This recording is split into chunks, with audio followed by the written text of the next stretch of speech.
Frères et sœurs, chers amis, vous qui aimez Dieu, qui croyez en lui, vous qui appréciez la parole de Dieu, je voudrais m'adresser à vous succinctement, mais avec précision.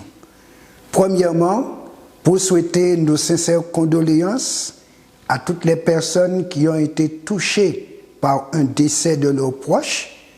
La mort a frappé d'une manière ou d'une autre, mais Dieu reste le Dieu de la résurrection, le Dieu qui guérit, qui pense nos blessures, qu'il vous accompagne et vous soutienne de sa droite triomphante. La deuxième chose que j'aimerais présenter à tout un chacun, principalement à nous, peuple adventiste, depuis plus de 100 ans, Dieu nous avait déjà donné comment être et comment faire pour un temps comme celui-ci. Les messages nous ont été apportés, nous avons pour certains décrié, nous avons déprécié pour certains, on a négligé pour d'autres. Aujourd'hui, nous devons nous repentir du ralentissement que nous avons mis à appliquer les directives divines. Demandons pardon à notre Dieu pour ses négligences et aujourd'hui acceptons l'idée d'entrer tous dans la réforme sanitaire qui nous permettrait d'avoir un sang pur à double titre pour faire face au virus qui viendrait, mais aussi pour traverser le temps de détresse qui est devant nous.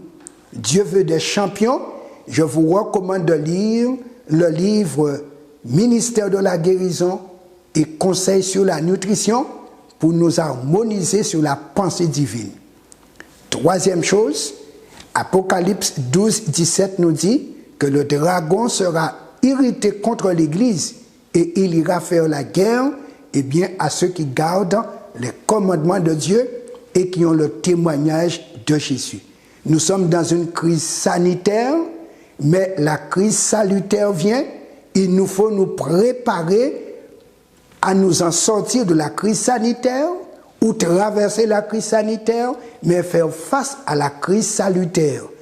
Aujourd'hui donc, il nous faut nous préparer dans la sanctification et dans l'obéissance à toutes les directives divines données dans la Bible et dans l'esprit de prophétie. Soyons obéissants et recevons le conseil du témoin fidèle trouvé dans Apocalypse 3, 18.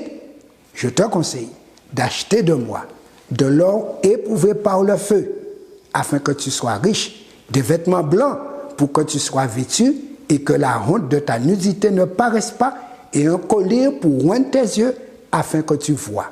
Nous avons besoin de voir juste, de voir loin et d'arriver jusqu'au bout, debout, que Dieu nous accorde sa grâce.